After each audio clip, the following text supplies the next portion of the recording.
আসসালামু আলাইকুম বন্ধুরা, আমি সাইদুল ইসলাম সৌদি আরব থেকে। প্রতিদিনের মতো আজকেও নিয়ে আসলাম নতুন একটা রেসিপি। আজকে আমি আপনাদের যে রেসিপিটা দেখাবো সেটা হচ্ছে espresso loungo। তো espresso loungo কিভাবে বানাতে হয় আমরা আজকে সেটা শেয়ার করব, এবং এটা টোটাল যে রেসিপিটা, যে সম্পূর্ণ রেসিপিটা, সেই রেসিপিটা আপনাদের সাথে শেয়ার করব। তো কথা না বাড়িয়ে আমরা চলে যাই আমাদের মূল রেসিপিতে। বন্ধুগণ, আমি চলে আসলাম কফি মেশিনের সামনে। এখন আমি যে কফিটা এই পর্বে আপনাদের জন্য যে কফিটা দেখাবো সেটা হচ্ছে espresso loungo। এর আগের পর্বগুলোতে আমরা অনেক কফি রেসিপি দেখেছি, ঠিক তেমনই একটা কফি রেসিপি।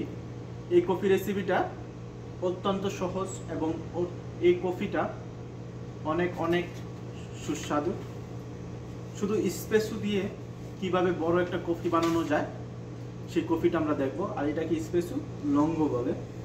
espresso loungoর জন্য আমরা ইউজ করব এই কাপটা। এই কাপটা হচ্ছে 6 ounce।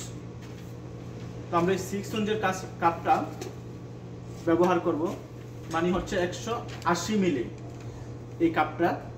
তো এই কাপটা আমরা এখন ব্যবহার করব।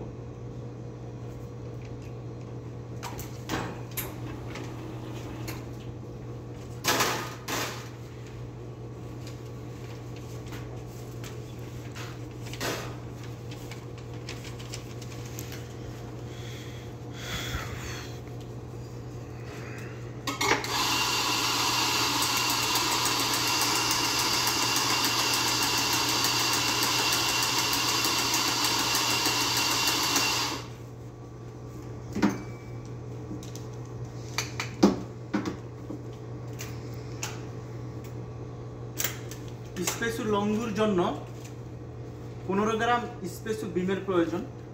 এই যে এটা হচ্ছে ট্রাম্প।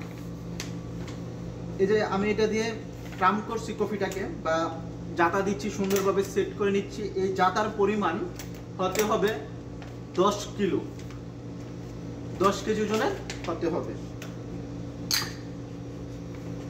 তারপর আমি এটাকে রিফ্রেশ করে নিব। তারপর এটাকে এই 6 ounce-এর যে কাপটা, এই কাপটাতে আমি espresso loungo বানাবো। espresso loungoর জন্য আমি আপনাদের দেখানোর চেষ্টা করি কোন বাটনটা ইউজ করব। এই যে এখানে দেখতেছেন একদম লাস্টের যে বাটনটা, espresso বাটনটা, এটা হচ্ছে espresso loungoর জন্য আমি ইউজ করব। এটাতে ক্লিক করলে espresso loungo হবে। লঙ্গুর পরিমাণটা এত বড়, আপনি হচ্ছে espresso পড়তে পড়তে এক সময় দেখা গেছে espresso বিম থেকে যত কফি আছে সব কফি এটাতে পড়ে যায়, ওইখানে আর কোনো কফি অবশিষ্ট থাকে না।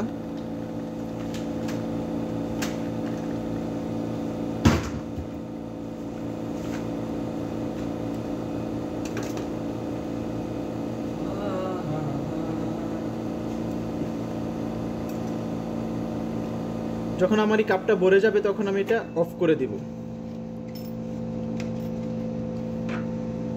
এই যে দেখতেছেন এটা হচ্ছে espresso loungo।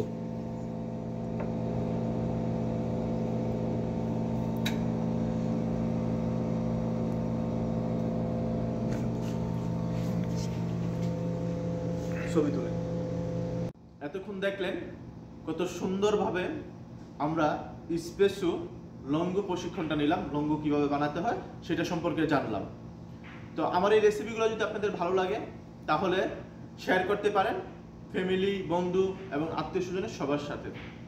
আর অতিরিক্ত ভালো লাগলে চ্যানেলটা সাবস্ক্রাইব করে রাখতে পারেন। দেখা হবে পরবর্তীতে নতুন কোনো রেসিপি নিয়ে। সে পর্যন্ত সবাই ভালো থাকুন। আল্লাহ হাফেজ।